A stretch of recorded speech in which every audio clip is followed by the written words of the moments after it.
Jon climbed the steps slowly, trying not to think this might be his last time ever. So we got to Jon's second chapter. Hi everyone. So we're continuing our rereading videos, and today Jon is saying his goodbyes to Winterfell. Bids adieu to Bran, to Robb, and then Arya. You know, breaking up is hard to do. And this is the end of one chapter of his life. He's leaving today.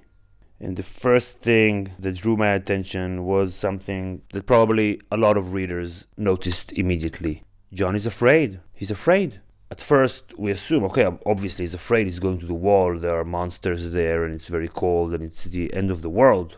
But no, that's not why he's scared. He's not even thinking about the wall. He's afraid of a middle-aged woman named Catelyn Stark, the artist formerly known as Catelyn Tully. In the same page, it's written 3 times that he's afraid. He needs Ghost to give him some courage. He tries to make it seem as if he's not really afraid of her. He's more afraid of seeing his wounded brother in this state he's in. But nah. And this sheds a lot of light into Jon's psyche, Jon's education, Jon's childhood. And it's gonna be sad. Brace yourself, it's gonna be sad. He's actually even angry at himself for being scared of this woman. So he's ready to go to be a soldier. He's expecting physical hardships. That maybe he can say to himself, okay, I can deal with that. But emotional hardships, it seems that those are harder. And Catelyn, there's a good reason he's afraid of her. We're gonna see that in a moment. So Jon goes one by one to say goodbye to his brothers and sisters. Actually, he doesn't say goodbye to Sansa, or maybe they do that off screen. But even if it's off screen, it says something that she's not important to him. And that's actually interesting looking at it after watching season 7 and season 6. They haven't even exchanged a word, and he's actually even kind of makes fun of her in some way. Doesn't say goodbye to Rickon, I guess, because, I don't know, it's not very interesting to write a scene when you say goodbye to a 3-year-old who is a totally unimportant character. But there is a problem when he wants to say goodbye to Bran. Bran, as you remember, has fallen mysteriously off a tower. His legs are broken and twisted in horrible ways. He has been in a coma for like 2 weeks.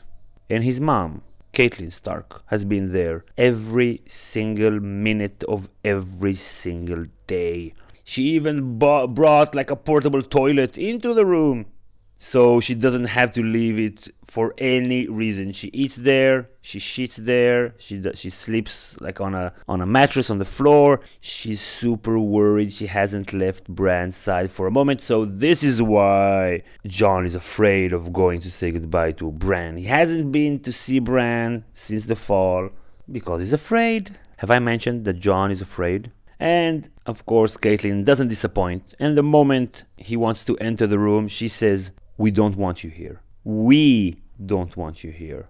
She's speaking for herself and her son, who is Jon's brother. That's mighty nice of you, woman. Thank you so much. And Jon says, once that would have sent him running. That's sad. That's sad. How many times did this woman make him cry? How many times? So he insists. She says, no, I'm gonna come in. What you gonna do about it? And she's like, okay, I'm gonna call security. He doesn't care. He's not afraid of security. He's afraid of her. If she needs outside muscle, he's like, no, I don't care. I'm leaving today. Call them. Go ahead. So he's trying to hold his emotions, keep them in check, and then says, fuck it. You can't hurt me anymore. I'm gonna go in. I'm gonna say goodbye to my brother. He's very family oriented in that way. And Catelyn, think of your son. Bran loves Jon. He loves Jon. Do you think he'll be happier knowing that Jon didn't say goodbye to him, or that he did say goodbye to him? What's wrong with you, vicious woman? Must everything be about you and about the slight that your husband did to you 15, 14 years ago when he came back with Jon. Come on, get over it. Move on, move on. Ay, ay, ay. So only because Jon is leaving, he has the courage to face her. He enters the room and he goes on, right? But she's not done with him. No, no, no. When he finishes saying his goodbyes, she confides in him something. She tells him that she prayed for something to happen that will make Bran stay in Winterfell and not go to King's Landing. And she tells him that she followed all the most meticulous playing rules and regulations, praying 7 times to each face of the god. One god, not gods. She did everything right, and now Bran is not living. Hence, she is to blame. Of course. But Jon, he's a good bloke. He does what every human would say in that position, no matter who you are. If you hear a mother blaming herself for the attempted murder of her son, then you would just say, no, it's not your fault. It's just like something like of a Tourette syndrome. You just say it even if you don't mean it. You just like blurt it out. It's not your fault. Don't blame yourself. You can't help it. It's like you press a button, this is what comes out. He just observes human protocol. But she just uses that. Was I talking to you? You're not a person here. I was just talking aloud at you. I don't need you to say anything back to me. You're not a person, right? You're not a subject. You're just an object.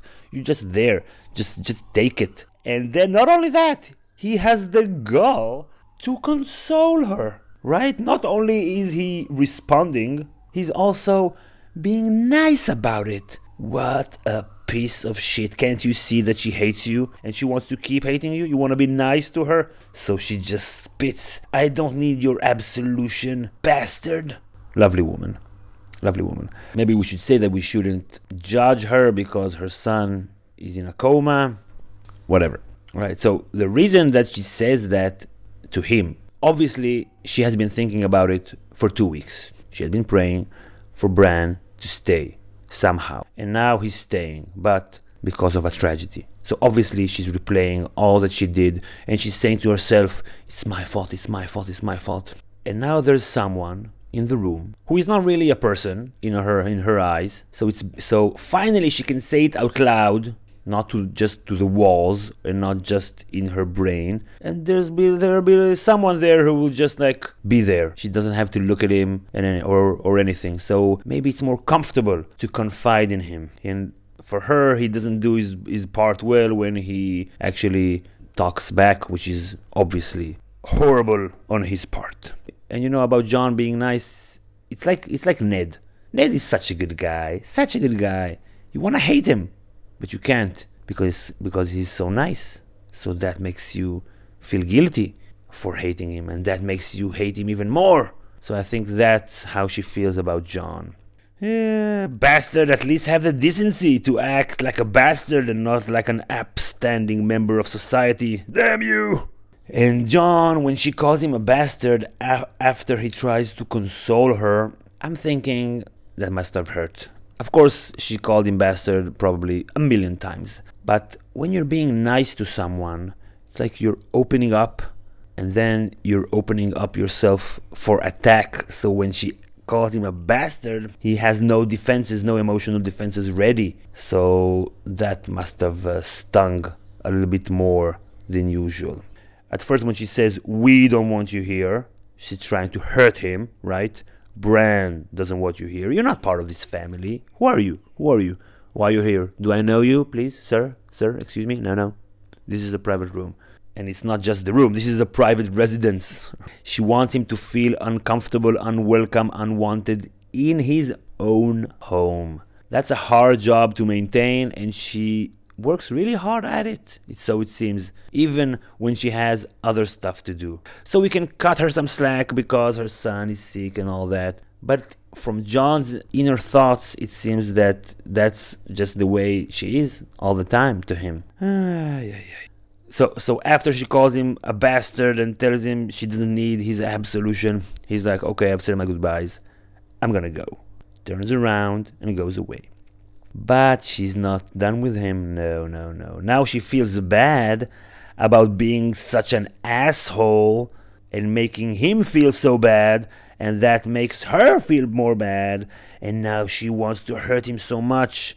She would just like fire at him all the pain that she has felt inside those 2 weeks and those 14 years preceding years. Ay, ay, ay, ay, ay, all these negative emotions. And here is a target. He's not really a person for her, right? So she's thinking, I can vomit everything on him, knowing that there will be no consequences. I can just do it, right? He's a bastard and he's living today, and I feel like it. So as he's walking away, she calls at him to make him turn around and stay. But she already called him a bastard. So if now she'll just curse at him, bastard, he'll just keep going. Now he has his defense, his defenses up again, and it will be like blah blah blah, whatever, woman, talk to the hand, I'm going. But she wants him to stay. She wants him to hear the horrible thing that she has to say to him. So she calls him Jon for the first time ever in his life. She tricks him. She calls him Jon for the first time. How many times has she called him a bastard to his face? She has never called him by his name. Say my name, say my name. No one is around you. Say, baby, I love you. You ain't running game. Say my name, say my name. You acting kinda shady. Ain't calling me baby. Why the sudden change? Say my name, say my name. Say my name. And this is the mother of his brothers and sisters. His father's wife. She's the closest thing he will ever have to a mother. And she has never called him by his name. This is so sad. I honestly feel like I'm gonna start crying now. Jon, this is unfair. So she calls him Jon, and he says to himself, I should never have turned around. But since it was the first time she called me by my name, I did. Ooh, big mistake. Big mistake. This is a fucked up world he has created for us. Not only monsters and rapes and stuff, but 14-year-old boys whose stepmom has never called them by their name. So he turns around. Oh, again, Catelyn, you are just evil.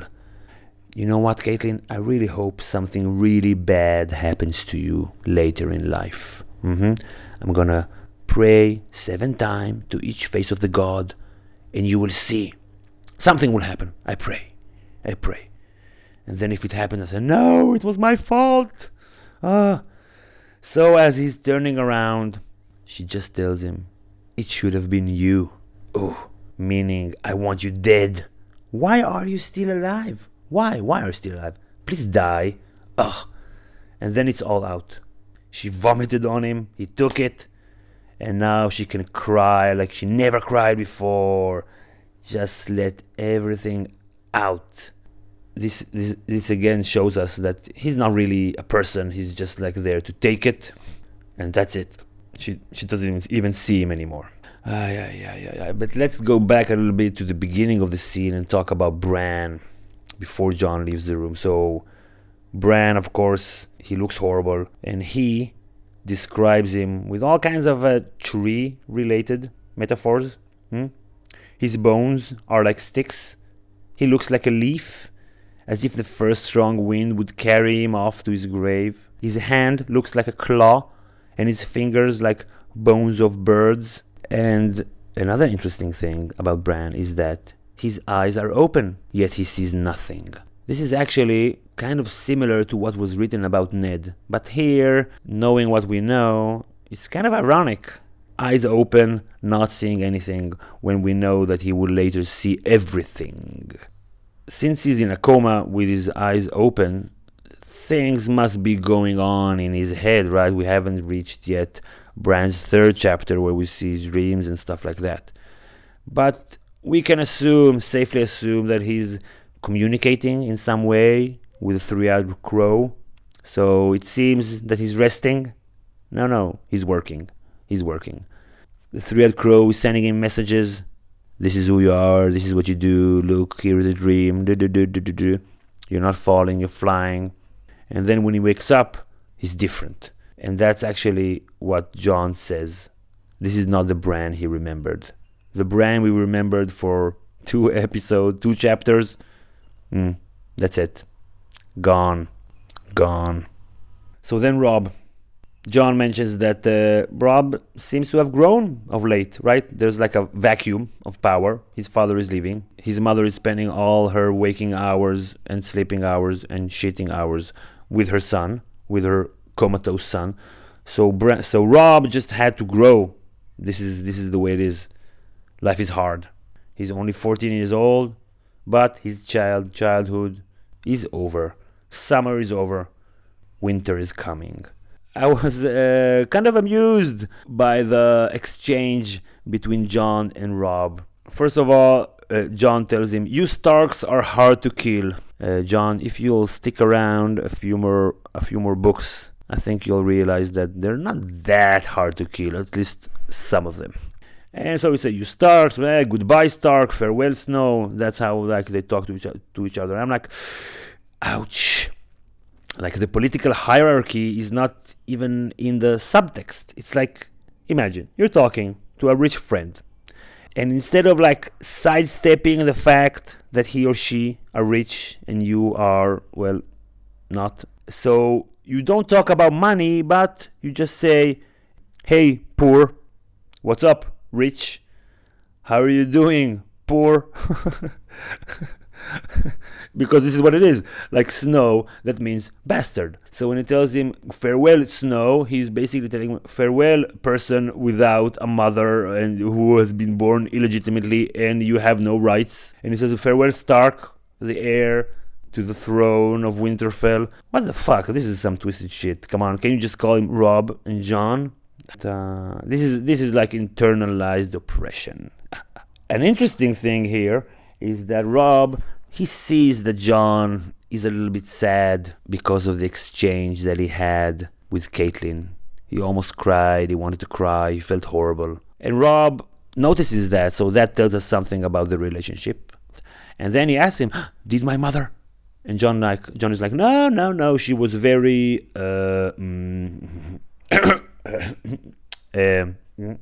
what? What were we talking about? Yeah. She was very polite. She called me Jon. No, he doesn't say that. But he's lying to protect Robb. Because Robb has a lot on his mind now. He has to, shout orders and try and start learning how to manage the fort and the north. So Jon is like, yeah, it's all fine. And Robb is relieved. So Jon is like taking care of people instinctively. He doesn't want to burden Robb with his own shit. But that also got me thinking. So Robb knows that his mom is treating his brother like shit. For 14 years, he knows that she has never called him by his name. How many times were the children there when their mother called their brother a bastard? How can that be? They never said anything? They never came to his defense saying, "Mom, can't you call him Jon?" Or they never talked about it later? Come on, Jon, I thought that was wrong. Or maybe among themselves without Jon, just like Bran and Robb, whatever, saying, "What the fuck was that? This is our mom. Why is she so horrible?" It's like they had a front row seat to the worst side of their mother ever. And they never said anything. I'm thinking this is a plot hole. I don't know. It doesn't make sense to me. What do you think? Could that be? How come? How come nobody said anything about it? Nobody went and complained to the dad? No. And so then Jon goes to say his most emotional goodbye to the person he's closest with in Winterfell, Arya. Oof, they're so close. I mean, it's as if they're brother and sister. Oh, they're hugging and kissing and laughing and saying stuff at the same time. Jinx again. Don't tell Sansa. Ha ha ha ha ha. That was kind of lame, the saying things at the same time. But whatever. They're on the same team, right? He's not a total outsider anymore because they're both outsiders. They're a pair of outsiders. Too bad they're saying goodbye. So Jon he gives her needle. Ooh, she's very happy about it. What a good brother. They even look alike. It's as if they're related. And Jon called the sword needle. It's kind of an inside joke aimed at Sansa because she likes to needle. So that's also kind of interesting. And he tells her that this sword is similar to what they use in the Free Cities in Bravos. And he tells her that she'll have to train at it every day and stick him with a pointy end. Let's get to a few pieces of writing that I really, really liked. First of all, the way that Martin, he described how Catelyn looks and what she does as she is confiding with Jon, that she blames herself for what happened to Bran. She says, "I wanted him to stay here with me," Lady Stark said softly. She was not looking at him. She was talking to him, but for a part of her, it was as though he were not even in the room. "I pray for it," so she said dully. And then when Jon tells her, right, that it's not her fault, she comes back too. Boom. Her eyes found him. They were full of poison. I really, really loved the way that he described it. I could really see it, how she's like gazing into the thin air, just talking, half seeing him, half not seeing him. I could really, really sense it as if I were there. Kudos, Martin. So, now we have arrived to my favorite moment in the chapter. It was hard. It was a hard choice because the exchange between Catelyn and Jon was powerful, but I needed to look for something else because I already talked about it. So all these powerful goodbyes and experiences that have shed light on how sad and lonely in some ways Jon's childhood must have been. He has so many contradictions there. Like, he has the closest people to him right there with him. That's a good thing. And then he has a person that hates him there all the time. As a coping mechanism, it seems that this guy just had to start compartmentalizing all these contradictions. So now, as he's saying goodbye to Winterfell and going to the wall, he's not thinking about the wall. He's like, let me put my fears and my insecurities in a drawer. I'll open that drawer later. Just think about it. He's going in to say goodbye to his wounded brother, while his fiercest enemy in the world is right there. The bed is between them. She's right there. And he has to act normal, say goodbye to Bran, mean it, like be there really, not just say bye.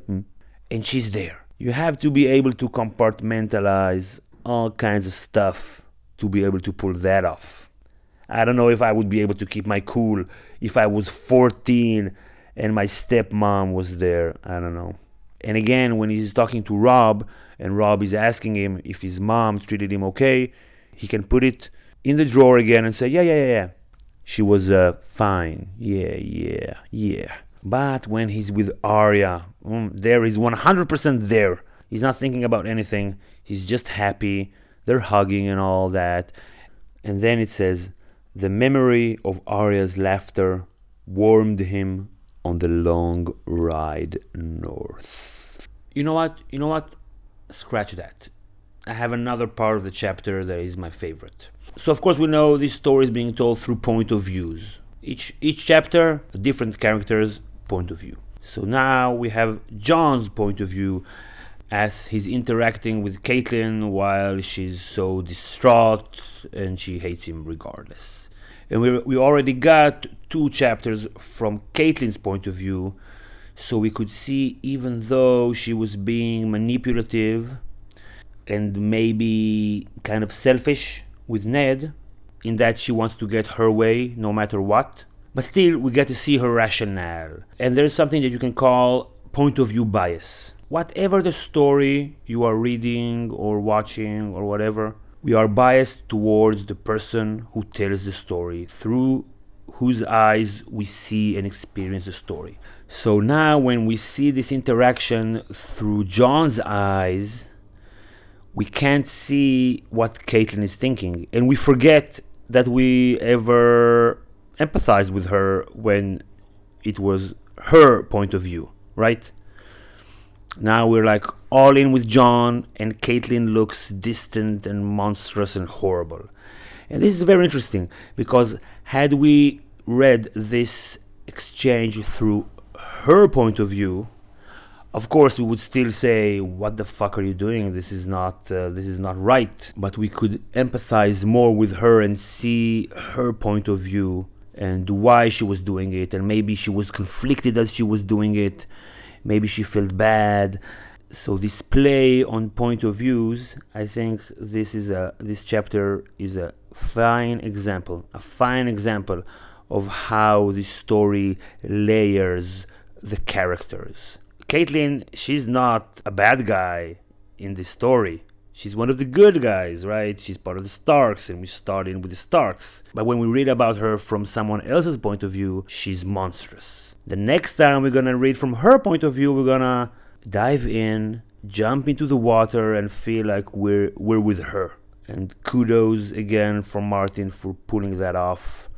I feel like whenever I'm reading a chapter, I need to pull myself out of the chapter in order not to be too immersed in the point of view, so I could see some things from a different light than what the author tries to make it seem, and to walk a mile in this character's shoes. See how that feels.